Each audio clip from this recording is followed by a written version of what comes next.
the federal government has been pushing electric vehicles so hard over the past handful of years that now states have decided they cannot only tax gas purchases. Now they're considering taxing per mile. This is a huge change. I want to explain what's going on, which state is currently in the process of running a pilot program this summer, but why many other states are looking at the results from this pilot program and considering themselves to increase the taxes or change to tax per mile. So I'll break all that down in just a moment. All I ask is one thing, takes 2 seconds. Go ahead, hit that like button if you enjoy these daily updates. And now let's begin.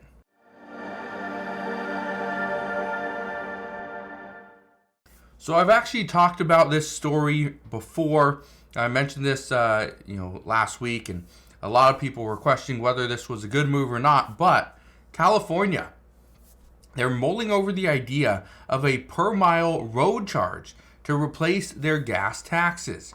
Now, the reason for this, and the biggest reason why we're pushing, why they're pushing for a per mile tax as opposed to a gas tax of per gallon, is because some cars require less fuel.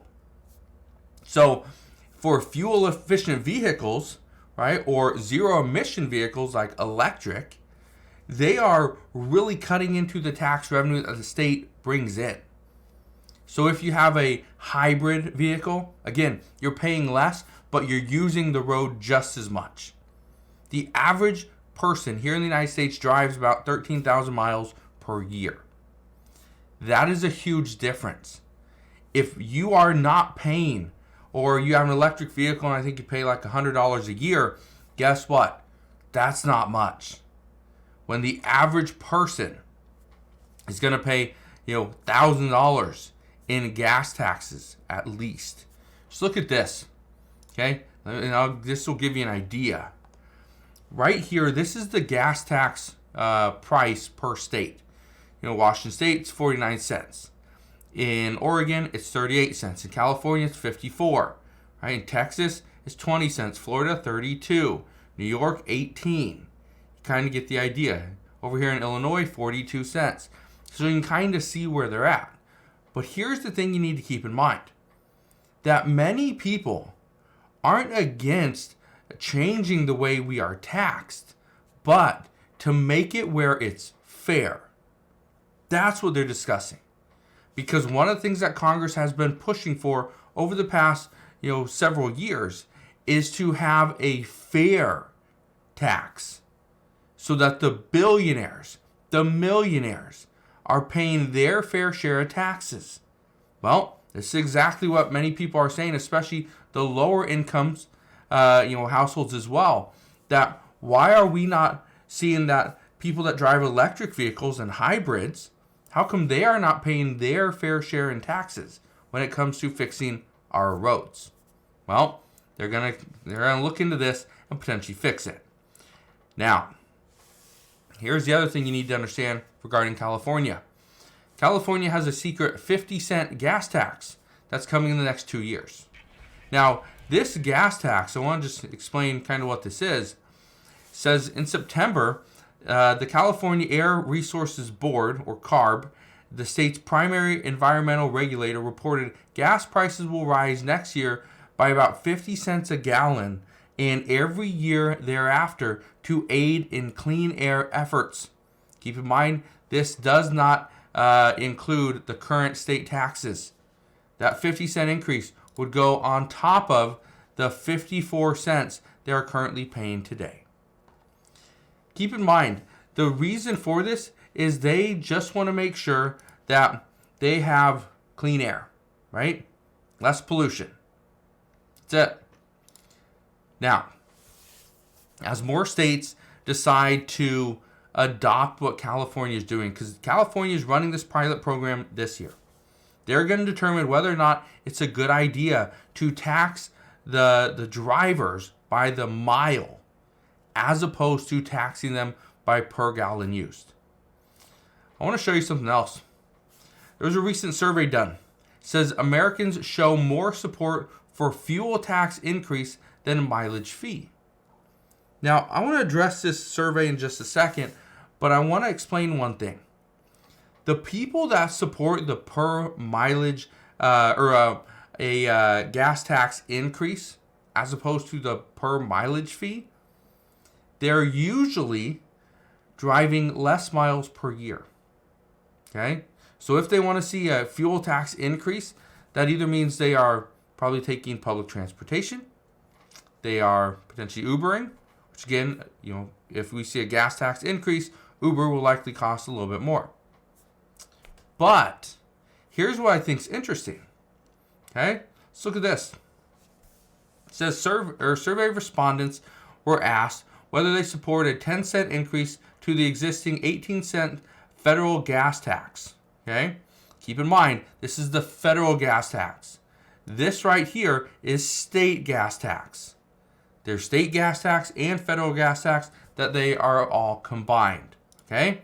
Now, it says transportation in general, reduce local air, if they support the 10-cent increase to existing 18-cent federal gas tax. They're given 6 different scenarios regarding how the revenue will be spent. Transportation in general, reduce local air pollution caused by transportation, reduce transport systems contribution to global warming, maintain streets, roads, and highways, reduce accidents and improve safety, reduce traffic congestion. Says only 35% support a fuel tax increase if the money is spent on a vague description of transportation. Now, I want to show you this. When it comes to the mileage fee, okay, people are less open to the idea. Why? Why are they less open to it? Here's what they say. It says the survey also reveals more support for a mileage fee on top of federal fuel tax for commercial travel. Nearly 60% are fine with charging truckers an additional mileage fee, with 53% okay with the idea of an additional travel fee for taxis and ride-hailing vehicles like Uber and Lyft. Look who actually took the survey. It says it is worth noting that the survey may be skewed to favor those who do not drive much. Nearly 2/3 of survey respondents drove less than 7,500 miles in the last 12 months, or not at all. It says more than half indicated they have privacy concerns about a mileage fee. A mileage fee requires you to go into and get a vehicle inspection every single year. Some states, they already do that. But you go and get your vehicle inspected every year, or you go and renew your tabs or your license, your plates, whatever. Okay? Then that's when they determine how many miles you actually drove, and then they tax you. Here's the interesting thing. So every single year, it's pretty much like paying federal taxes. You go in and, okay, I need to get new tabs, I need a new license plate, whatever you need to do. And then they hit you with the bill. Okay, you drove 20,000 miles this year. You have to pay, $1,200. I don't know what it would be. You're sitting there like, $1,200? I can't pay that. What do? Do they give you your license plate? Do you give you your tabs? Do they say, sorry, we're going to suspend your license? What happens then if you cannot pay? That's what we don't know.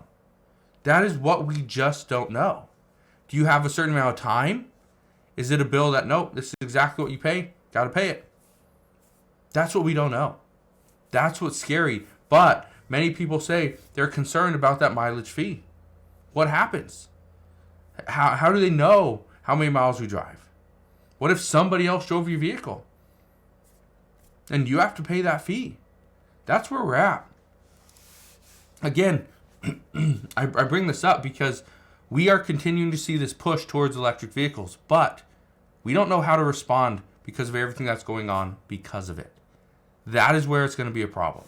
And I just want to bring this to your attention because California is doing this now, but every other state is looking at what California is doing and trying to determine, is this the best thing for them? And is this the best thing moving forward because of electric vehicles? Well, we're going to find out soon enough because, again, California is starting this pilot program this year. So as soon as I get any more information on this, I promise I'll bring you all the latest news and updates. But as of today, that is what we know. So again, thank you guys for watching. Consider subscribing, and I'll see you guys on the next one.